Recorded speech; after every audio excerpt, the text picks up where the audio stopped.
মাত্র উদ্দেশ্য ঈশ্বর প্রাপ্তি, তা যেন এই জীবনেই সফল হয় এই কাতর প্রার্থনা।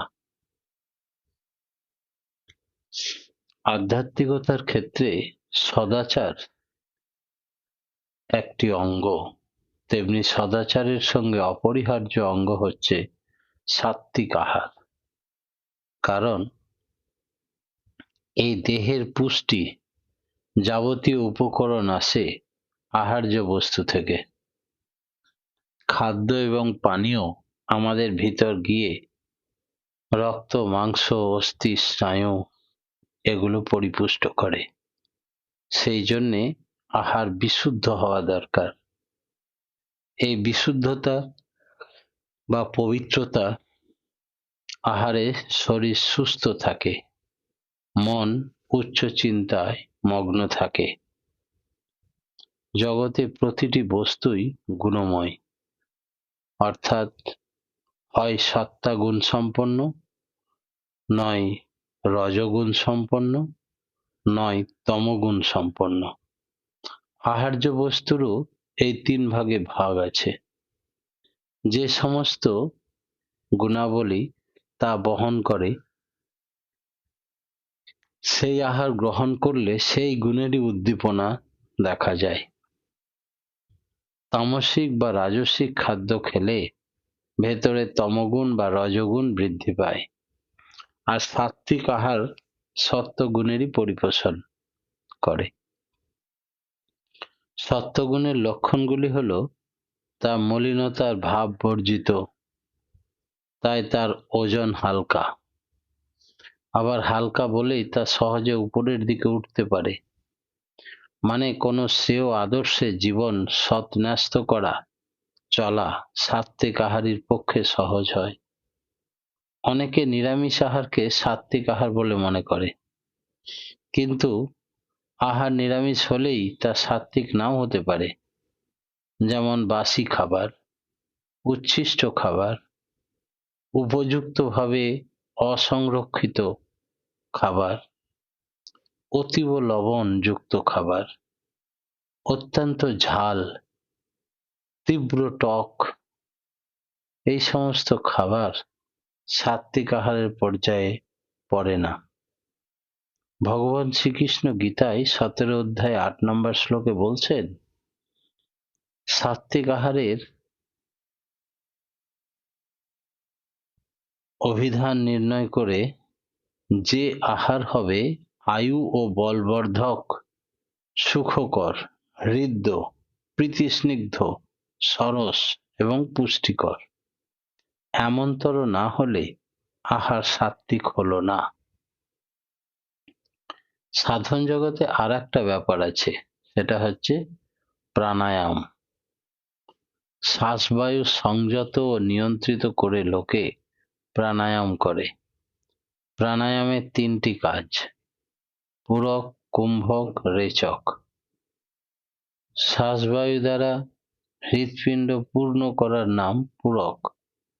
শ্বাসবায়ু ভেতরে স্তব্ধ করে যা ধরে রাখার নাম কুম্ভক, আর কুম্ভকের অপর নাম ধারক, এবং ধীরে ধীরে শ্বাস ত্যাগ করার নাম রেচক।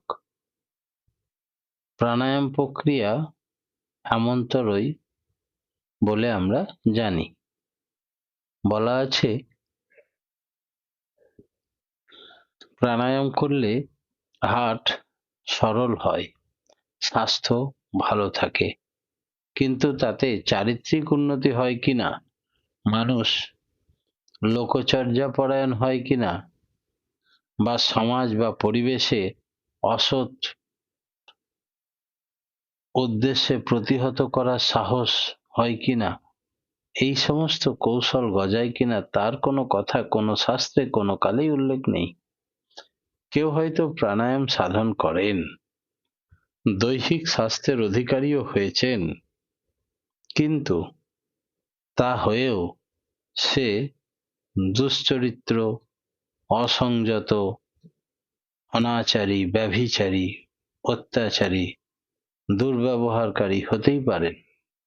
কারণ প্রাণায়াম সাধন করে শরীর তেজি করার সঙ্গে সঙ্গে চরিত্র নিয়ন্ত্রণের কোনো সম্বন্ধ থাকে না। তার জন্য দরকার কোনো শিষ্ট সৎ আদর্শের, এবং এই আদর্শের সঙ্গে নিত্যযুক্ত যারা তার প্রীতির জন্য কর্ম করে চলেন অনবরত, এর প্রতি প্রাণায়াম আপনি আসে। সেই জন্য আলাদা করে কোনো কসরত করার প্রয়োজন হয় না তাদের। পরম প্রেমময় শ্রী শ্রী ঠাকুর অনুকূলচন্দ্রের নিকটে যখন প্রাণায়াম সম্বন্ধে একবার কথা উঠেছিল, তখন তিনি যা বললেন অচিন্তনীয়। তিনি বললেন, অনুরাগে করলে নাম আপনি আসে প্রাণায়াম। অনুশ্রুতির 2য় খণ্ডে কথা আছে। আবার বলছেন, ইষ্টের উপর গভীর অনুরাগ নিয়ে নাম জাপ করে চললে তখন প্রাণায়াম আপনা থেকেই হয়। কোনো বিষয়ে মানুষ যখন শুচিমুখ একাগ্র হয়ে ওঠে, তখন তার শরীর ধর্মের অন্যান্য ক্রিয়াও স্বাভাবিকভাবে সংযত ও নিয়মিত হয়ে যায়। একজন চিত্রকর যখন ছবি আঁকতে তন্ময় থাকেন, তখন তার ক্ষুধা তৃষ্ণা বোধ সমস্ত থাকে না।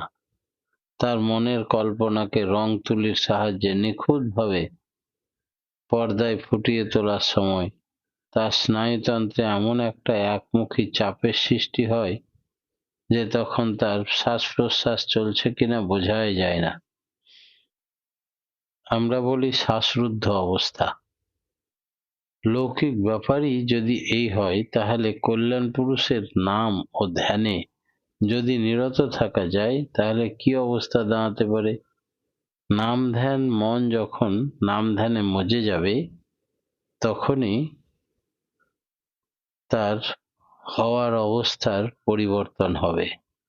তখন দেহের সমস্ত স্নায়ু ওই নাম এবং ধ্যান অর্থাৎ নামী পুরুষ ধ্যেয়কে উপলব্ধি করার জন্য একেবারে টান টান হয়ে থাকে।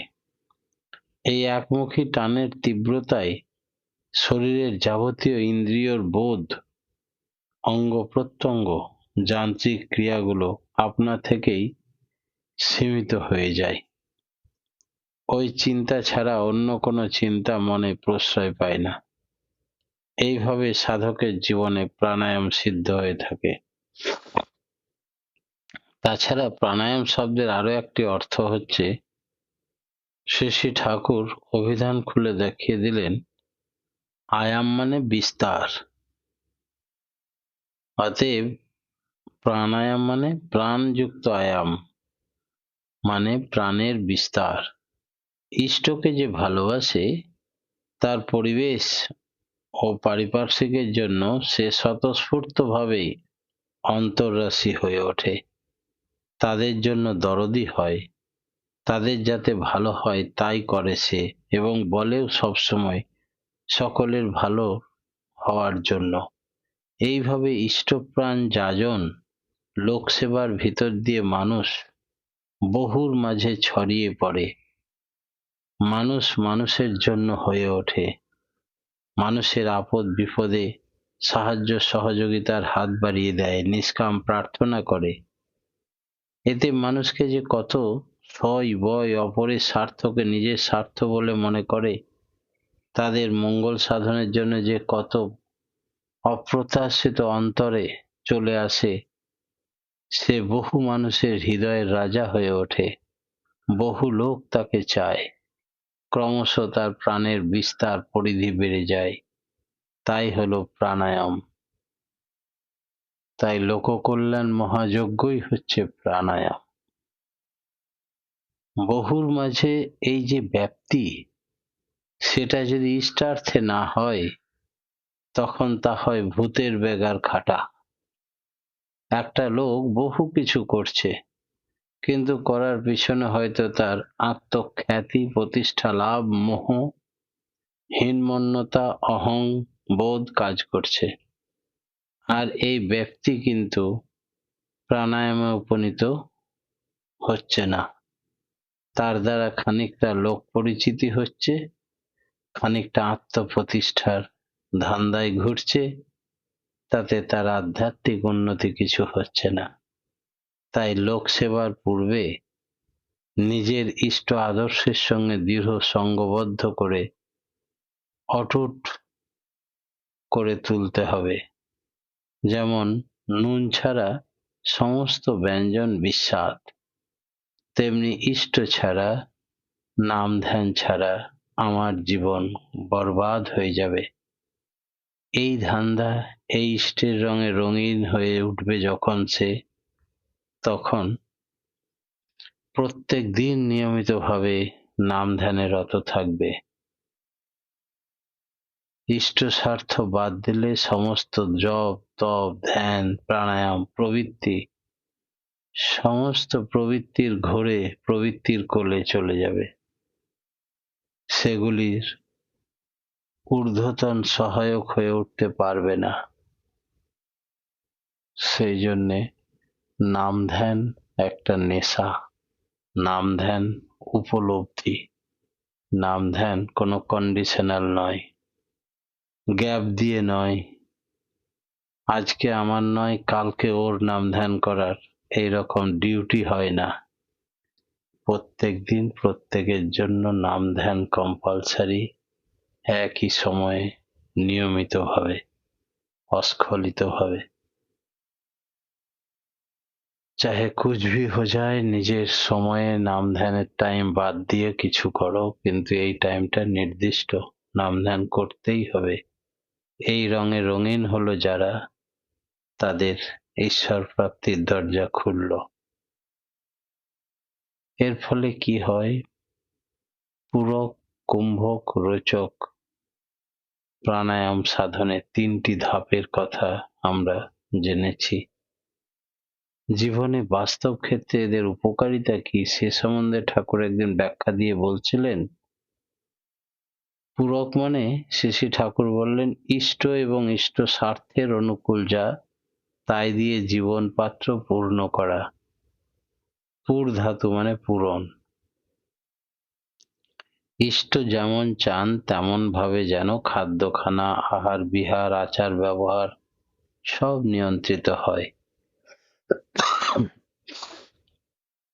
কিংবা নিদ্রায় জাগরণে জীবনের প্রতিক্ষণে ইষ্ট অনুশাসনে অনুশাসিত হয়ে চলতে পারে সে তখনই। এগুলো যেন প্রত্যেকদিন দৈনন্দিন জীবনের রুটিনের মতো। আহার নিদ্রা ঘুম এগুলো যেন মানুষের জীবনের কাউকে বলে করাতে হয় না। ঠিক সেই রকম নাম ধ্যান সময় হলেই সে বসে পড়ে সবাইকে নিয়ে নিয়মিত। সেটা কোনো ডিউটি নয়, এটা তার আত্মার খোরাক। এইভাবে পুরকের সার্থকতা। তাই ইষ্টের নীতিবিধি যখন অতি যত্নের সঙ্গে জীবনে রক্ষা করা হয়, ইষ্ট নাম তখন ভেতরে নিরন্তর চলতে থাকে। আচার্যদেব শ্রী বরদা বললেন, ঘড়ির কাঁটা দেখলেই বোঝা যাবে এখন মানুষটি কোথায়। ঠিক টাইমে ঠিক সময়ে প্রতিদিন নিয়মিত তার সঙ্গে যোগযুক্ত হওয়া, এটা পূরকের সার্থকতা। আর ইষ্টের নীতিবিধি যখন যত্নের সঙ্গে জীবনে রক্ষা করে হয়, ইষ্ট নাম যখন ভেতরে নিরন্তর চলতে থাকে, কোনো অবস্থাতে এই ভাবভূমি থেকে সে স্খলিত হবে না। তাকেই বলা হয় কুম্ভক বা ধারক। সেই কন্টিনিউটি ধরে রাখতে পারে। কথিত আছে, শ্বাসবায়ু নিয়ন্ত্রণ করে কুম্ভক অভ্যাস করতে থাকলে শরীর হালকা হয়ে যায়। তখন শরীর মাটি ছেড়ে উপরের দিকে উঠতে পারে, যেটা আমার ঠাকুমায়ের হতো। তখন শুধু প্রাণায়াম কুম্ভক অভ্যাস যারা করে তাদের এমন হতে পারে, সেটা অসম্ভব নয়। কিন্তু শরীরের ঊর্ধ্বগতি হলেও তাতে মনের ঊর্ধ্বগতি নাও হতে পারে। কারণ ইষ্ট বা মূর্ত কল্যাণের সঙ্গে যুক্ত না থাকলে মনের গতি মঙ্গলমুখী হওয়ার সুযোগ পায় না। তাই শ্রী ঠাকুর এরকম কুম্ভক থেকে আমাদের দৃষ্টি সরিয়ে এনেছেন। তিনি দেখিয়ে দিয়েছেন কুম্ভক শব্দের কুণব ধাতু মানে দাদা পূরণ করা। আজ্ঞে জয় গুরু। জয় গুরু। পরম প্রেমময় শ্রী ঠাকুরের রাঙা রাতুল চরণে প্রত্যেকের সার্বিক মঙ্গল প্রার্থনা জানিয়ে আজকের মতো ইষ্ট প্রসঙ্গ এখানে স্থগিত রাখলাম। জয় গুরু। 5